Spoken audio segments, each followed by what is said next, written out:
Good morning. Today is Sunday, January 28th, 2024. And this is the weekly Bitcoin price forecast. So looking at where Bitcoin went in the past week and where it could potentially go in the future. So we're on the monthly chart at this point. Looking at January, this has been a pretty volatile month, very much so up and down, and it hasn't really gone anywhere.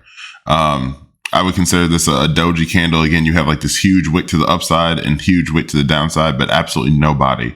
Last time you saw this was in February of last year, and we're almost in February. But yeah, really, there's been movement, but it hasn't been consistent. Like you see all these months where it's going up, and then you had like down months. All of this was obviously down months, but then you have this month where we've kind of whipsawed pretty much. And a lot of that has been due to volatility around the ETF. I mean, originally I thought it would be just like, straight up. But it kind of makes sense. Like there's a lot of rebalancing going on right now, especially with a lot of selling coming from Grayscale. I think they had like 500,000 some Bitcoin that they've probably offloaded at least 100,000 of them, just consistently selling. And that's due to again, they were the only option for a long time for having exposure to Bitcoin without having to actually own Bitcoin itself.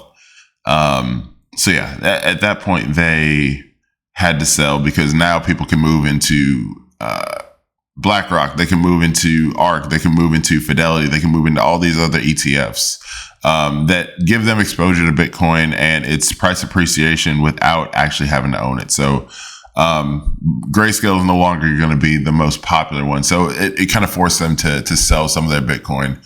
And again, it's all a rebalancing because anything that they sell, some of these other major ETF players are picking it up. So it's not like, oh, well, this is going into nowhere. It's getting absorbed. And that's why you're not seeing like downward candles. So like anything that gets sold, it gets picked up. And again, that produces this up and down movement. But anyway, again, overall, again, it's first month of the year. We're on the 28th of the month. 3 more days left in the month. We're probably gonna close somewhere around here. It'll probably end up being a positive month. Again, today is Sunday. You have Monday, Tuesday, and Wednesday. You have Monday, Tuesday, and Wednesday to potentially get a positive close for the month, but we'll see. We will see. Looking at this, we've had this upward shot since really about November. That was October. Late October, we had this upward shot to the upside, and that got there early December, pretty much. And for about 2 months, we've been stuck in this range pretty much. So like really between about, if we're just looking at the bodies of the candle, 44,000 and about 41,000. So this little $3,000 range that we've been stuck in, and it's not unlike these periods here. Like you have these periods here where it's like, it's just consolidation. Then you have a boom, giga candle out of nowhere. And then you have like this downward and then like major candle, then consolidation. So really the thing about Bitcoin is like it moves in waves. There will be one large move after, a period of consolidation. And this is all just like accumulation and whatnot, distribution, all these things. And this was really the most sustained move that we've seen from the October to December move. So that was really late October to early December. So about a month. All of November was just up. And even here you have somewhat of a consolidation period too, but just something to look at. Putting on the drawings again, we're on the weekly chart at this point. We did exactly what I thought would happen. So like we came down to this $40,000 area, and we'll look at that a little bit more on the daily chart. But we came down to this $40,000 area, and we couldn't do anything with it. You have your moving averages that are steadily creeping up. They've been creeping up since late October, like we said. Going up and up and up. We hit this long-term resistance area that we talked about last time. This is going all the way back to February of 2021. And then like you have this area where it just consistently consolidated consolidate, and then you hit it again. You hit it once more. And again, this is kind of ranging around 50,000. And you've been sandwiched between this area for months at this point. So really since, like I said, December 4th. So you've gone up and down and up and down. You had this trend line that was forming with the buys of the candles. And then since the ETF was released right here on the 11th, I think it started Thursday the 11th, it started trading. And since then, you had a major downward selling pressure that was introduced because, again, Grayscale had to sell a lot of Bitcoin to rebalance. I think I saw something the other day about the U.S. government having, I think they're selling about $130 million worth of Bitcoin from Silk Road. So, I mean, that'll be some sell pressure. There's potentially Mount Gox. So right now, this is an area of, I would call it balancing right now. We're getting all that sell pressure out the way. And then eventually, you know, in the next couple of weeks to maybe a month or two, you're just going to see a straight up move to the upside. And that's going to coincide a lot with, the halving, because the halving should happen somewhere around April, mid to late April. And then from there, it'll just continue going on to the upside. Like you have a lot of people buying. I think I saw something the other day about like 12. It's like these ETF holders, like the major institutions, they're getting like 12,000 Bitcoin a day. 12,000 Bitcoin a day. Again, there's only 21 million. There's a lot of buying going on. And again, like that 12,000 a day is going to be sustained. They just have to get their books up just at this moment. That'll decrease over time, but it will be continuous. It will be continuous for sure, especially as more retail demand comes into the market. We're still at the point now where like people do not care about Bitcoin or crypto or anything like that. They want to see the numbers. It's not even on their radar, which is cool. So if you're listening to this at this point, or you've been listening for the past, 40 weeks or whatever, you're in a very good position. You're in a good position for sure. But looking at what happened this week, you had this all the way coming down. I talked about this little blue zone right here. I said we weren't really going to violate that.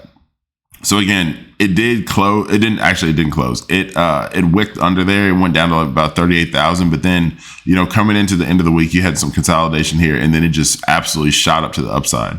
Normally, you don't see a move on Saturday, but that was a positive day. You had a little bit of move down there, and then continue to move up. Even on Sunday, like there was a move up to about 43,000.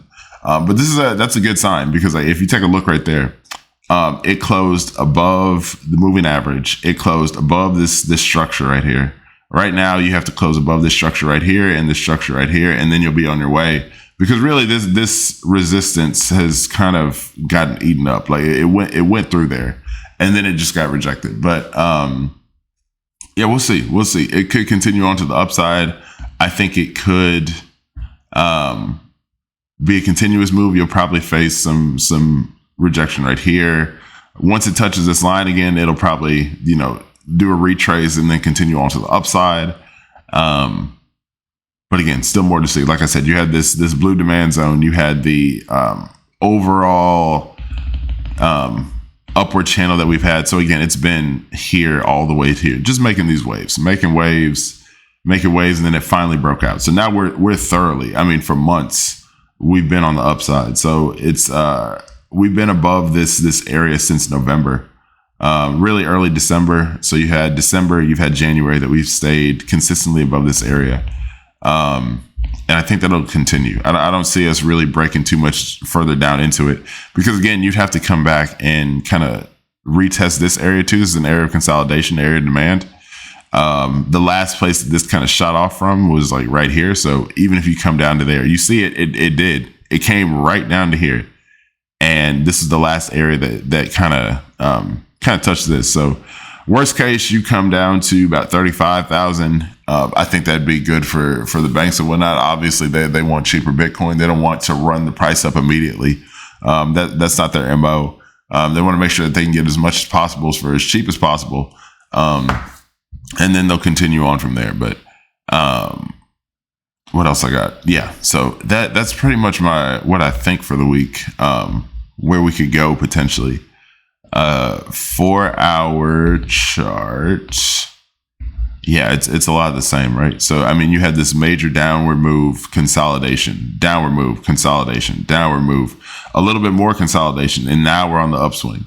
So it's just like these waves, 1, 2, 3, and then like we're up. So really not a ton of like crazy pullbacks, but what I see consistently with Bitcoin is like consolidation, explosion to the downside, consolidation, explosion to the downside, consolidation, explosion to the upside. So you won't see like a ton of like crazy pullbacks, like, you know, down to here, then up, where you might see that in the NASDAQ or something, to where it is a consistent wave to where it's like 1, 2, 3, 4 up and down. Even if you look at, let's go back out, let's zoom back out. You do see somewhat of the waves here, like, you know, as you zoom out, but like, it's up, down. Then you see a pullback of sorts. You know, maybe that's like a 30 or 40% pullback. This is all the way pullback, and then just these explosions. But the thing about like these parabolic moves, it's like, again, you have this really, I mean, you could even go over here. All of this, like, let's say like 2019, all of this was consolidation all the way until 2020. And then just the explosion. So like with this is literally the only pullback that they really had in all of the bull run. Everything else was just absolutely to the upside. And this is the weekly chart, right? So this is from 2020 all the way to mid 2021. So about a year and a half roughly. But that was explosion to the upside. And then you have more explosion to the upside there. But not a ton of pullback. So Bitcoin's price action is a little bit different, because again, you're dealing with parabolic moves. Parabolic moves, again, we're going to start seeing some of that action here within the next year and a half. I've said it before. I think this could potentially be the super cycle. Could be the super cycle to where we see movement to the upside that is just sustained, because now you're entering the period of mass adoption. Bitcoin's been out for about 15 years at this point. 15 years it's been out. It's not a new player, but it's been around, but people just have not gotten hip to it yet. This is one of the few opportunities where you have to front run the big institutions, and that opportunity will not be around for long, probably about a year to a year and a half. You can get in as they get in, you can watch them as they get in, everything's on the blockchain. But yeah, overall, I think that's about it.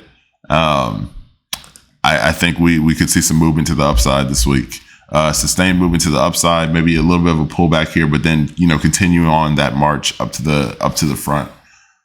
But we'll see. That breaking that daily structure on Friday was important in my opinion. So again, this has been Chris Talks Crypto. Check out any crypto resources on christalkscrypto.com, and I will see you guys on the moon. Take care.